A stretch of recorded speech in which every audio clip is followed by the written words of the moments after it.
बिहार में स्टूडेंट के साथ कुछ ऐसा हो रहा है जैसा कि अंग्रेजों ने 1919 में अमृतसर में किया, जिसे जलियांवाला बाग के नाम से जानते हैं। दोनों में सिर्फ फर्क इतना है कि बिहार सरकार छात्रों पर लाठियां चलवा रही है और अंग्रेजों ने गोलियां चलवाई थी। और अगर सिर्फ पिछले 5 साल के डेटा और न्यूज रिपोर्ट को देखें तो 16 से अधिक बार पटना में स्टूडेंट्स को दौरा दौरा कर तो कभी घेर कर बड़ी बेरहमी से पीटा गया है। और अभी 29 दिसंबर 2024 को लाठीचार्ज के साथ साथ 17 डिग्री की कड़कती ठंड में उनके ऊपर वाटर कैनन से पानी की बौछार भी की गई। और अभी 2025 आ गया है तो हो सकता है कि लाठीचार्ज और वाटर कैनन के बाद कुछ और भी देखने को मिले। लेकिन यहाँ बात समझने वाली ये है कि गलती किसकी है, स्टूडेंट की या सरकार की। तो बिल्कुल निष्पक्ष तरीके से समझते हैं पूरे मामले को। तो सबसे पहले डेट 10 जून 2019 की बात करें तो पटना के गर्दनी बाग में स्टूडेंट रिजल्ट आने के बाद भी ज्वाइनिंग प्रक्रिया में देरी को लेकर प्रदर्शन कर रहे थे, तो स्टूडेंट्स को वहां भी लाठी से दौरा दौरा कर पीटा गया। उसके सिर्फ 8 दिन बाद ही 18 जुलाई 2019 को समान काम समान वेतन के लिए नियोजित टीचर पर भी लाठीचार्ज की गई। 4 फरवरी और 29 फरवरी 2020 को भी दरोगा भर्ती परीक्षा में धांधली के विरोध में प्रदर्शन कर रहे अभ्यर्थियों पर भी लाठीचार्ज। वहीं 19 अगस्त 2020 को भी सिविल इंजीनियरिंग की परीक्षा में रिजल्ट की मांग को लेकर भी अभ्यर्थियों पर लाठीचार्ज किया गया। उसके बाद 1 मार्च 2021 को भी रोजगार की मांग को लेकर और 6 सितंबर 2021 को ही बेरोजगारी के विरोध में भी स्टूडेंट विधानसभा मार्च निकाल रहे थे, लेकिन वहां भी उन पर लाठीचार्ज की गई।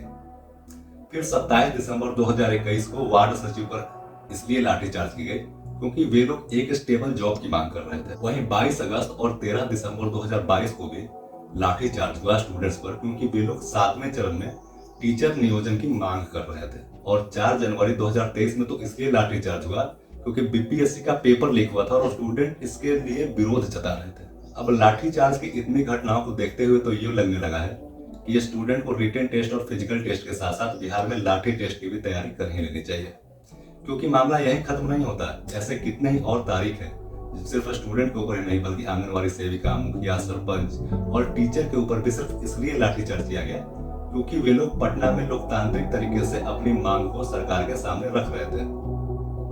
अब 2024 में बीपीएससी परीक्षा का पेपर लीक हुआ और अनियमितता के कारण सोनू कुमार नाम के स्टूडेंट ने इस भ्रष्ट सिस्टम से लड़ने से ज्यादा आसान पंखे से लटक कर अपनी जान देना समझा। वहीं 2022 में पटना में स्टूडेंट तिरंगा लेकर प्रदर्शन कर रहे थे, जहां एक एडीएम ने तिरंगे का अपमान करते हुए स्टूडेंट मोहम्मद अनिसुर रहमान को इतनी बेरहमी से पीटा कि उनका जबड़ा टूट गया। यहाँ पर समझने वाली बात ये भी है कि जो 16 से भी अधिक बार स्टूडेंट पर लाठीचार्ज की गई है, तो क्या यहाँ पे गलती सिर्फ स्टूडेंट की है? ये तो किसी भी हालत में मानने लायक नहीं है।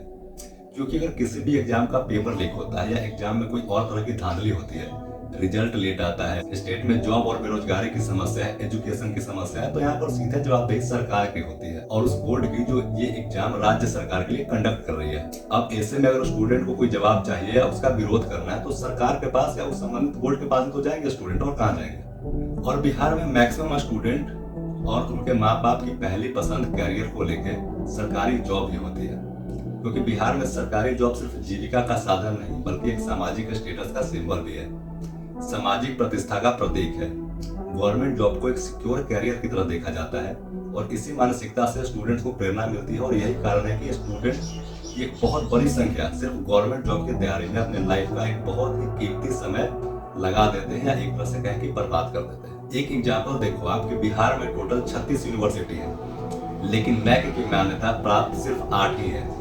टोटल कॉलेजेस 940 है, जिनमें से 161 को NAC से मान्यता तो मिली है, लेकिन इस 161 में से भी 85 के पास कोई वैध मान्यता नहीं है। और भारत में NAC रेटिंग से ही कॉलेज और यूनिवर्सिटी की एजुकेशन क्वालिटी चेक होती है और यही कारण है कि टॉप 100 यूनिवर्सिटी की लिस्ट में बिहार की कोई भी यूनिवर्सिटी नहीं आती। लेकिन सबसे बड़ी समस्या तो ये है कि गवर्नमेंट जॉब के अलावा ज्यादा ऑप्शन भी नहीं है यहाँ स्टूडेंट के पास, और उसके बहुत सारे कारण भी हैं, जैसे एजुकेशन की क्वालिटी में कमी, बेरोजगारी है और करियर के विकल्प में भी कमी है, इंडस्ट्री और प्राइवेट सेक्टर में जॉब की कमी, स्किल्स डेवलपमेंट प्रोग्राम की कमी, और स्टूडेंट खुद यहाँ डिग्री के पीछे भागते हैं, ना कि स्किल्स और एक्सीलेंस के पीछे।